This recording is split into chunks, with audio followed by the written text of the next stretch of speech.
खट्टा खाने वाली चुड़ैल। रात को अचानक राधिका मौसी को किचन से कुछ गिरने की आवाज आई। उन्होंने बाहर निकल के देखा तो किचन में उन्हें कोई सफेद साड़ी में दिखा।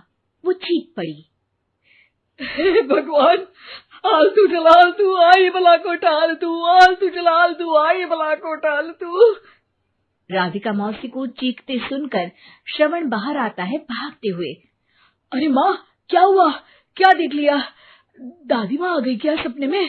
अरे बेटा, रसोड़े में देख तो कौन है? श्रवण रसोड़े में झांक कर देखता है और उसे कोई नहीं दिखता अंदर। अब रसोड़े में तो कोई नहीं है माँ। कोई सफेद साड़ी में नहीं है क्या? नहीं माँ, कोई भी नहीं है। चिल्लम चिल्ली की आवाज सुनकर काजल भी वहां आ जाती है। अब क्या हो गया माँ जी? अरे बेटा, रसोड़े में एक चुड़ैल थी सफेद साड़ी में। अरे क्या कर रही थी वो अंदर? अरे बताया नहीं, कल आएगी ना तो पूछ लूंगी। चुड़ैल जी, आपका क्या प्लान है? माँ जी, रात बहुत हो गई है, आपने कोई बुरा सपना देखा होगा, चलिए सो जाइए। राधिका मौसी सोने तो चली जाती है, पर उनको रात भर नींद ही नहीं आती। वो कुछ भी उलझुल बातें सोचने लगती है। कहीं चुड़ैल की वजह से तो घर में टेंशन नहीं हो रहा, कहीं उसी की वजह से तो वो दादी नहीं बन पा रही। सुबह जब राधिका मौसी रसोड़े में छानबीन करती है तो पाती है कि नींबू का अचार गायब है।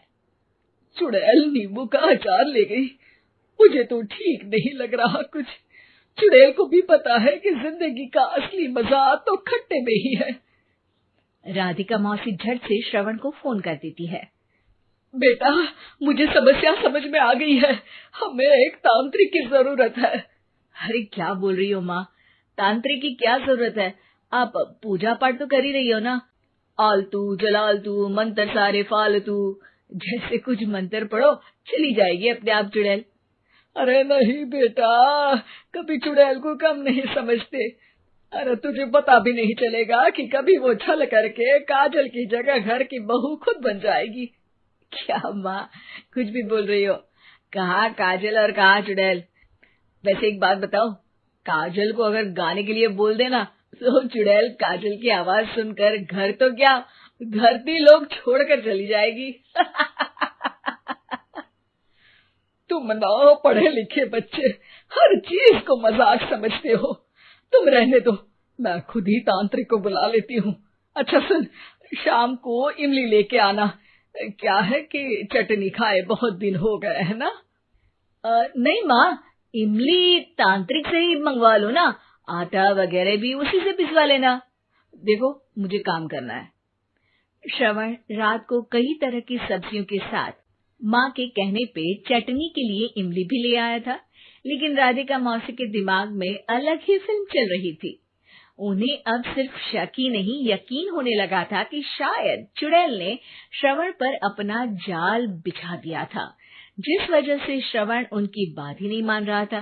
पर कोई नहीं, आने वाली रात में राधिका मौसी खुद तैयार हो गई चुड़ैल को पकड़ने के लिए। रुद्राक्ष की माला, तुलसी का पत्ता, हनुमान चालीसा सब हाथ के पास ही था, बस चुड़ैल का इंतजार था। और जैसा राधिका मौसी ने सोचा था वैसा ही हुआ। वो चुड़ैल उस रात भी आई, पर वो राधिका मौसी से तेज निकली और राधिका मौसी के उससे पकड़ने के पहले ही वो भाग खड़ी हुई।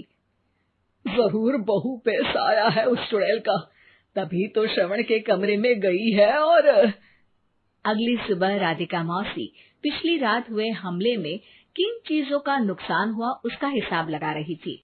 उनके खेमे से एक आम के अचार की शीशी भी गायब हो चुकी थी और वो इमली भी जो कल श्रवण लेकर आया था।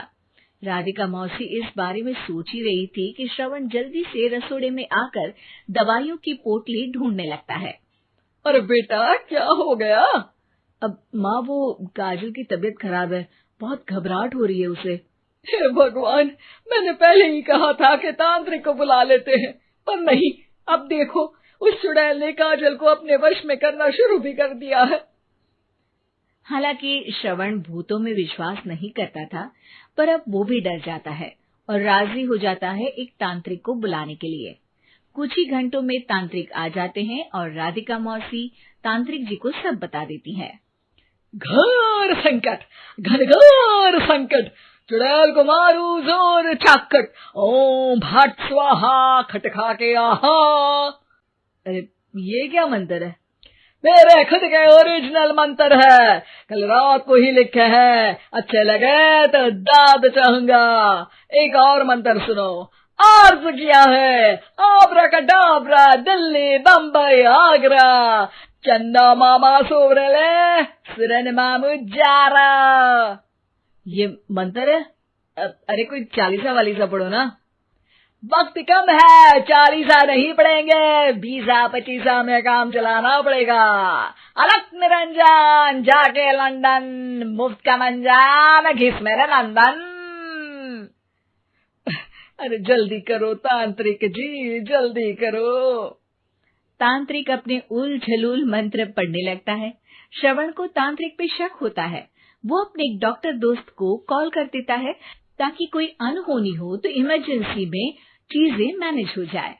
तांत्रिक धुनी रमाता है, जिसकी वजह से कमरे में काफी धुआं हो जाता है और जिसकी वजह से बहू की घबराहट बढ़ जाती है।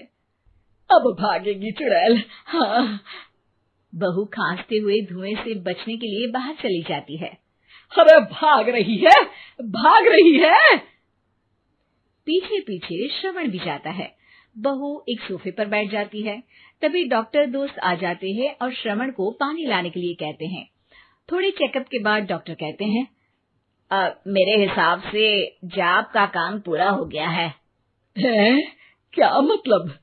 अरे कुछ भी नहीं माँ, कोई चुड़ैल नहीं है, खुशखबरी है, अब दादी बनने वाली है। मगर वो सब अचार के डब्बे। श्रवण दोनों अचार के डब्बे अपनी माँ को दिखाता है, जो कि उनके बिस्तर के नीचे छुपे हुए थे। आपने सही बोला था माँ, वो चुड़ैल काजल ही थी जो खट्टा खा रही थी।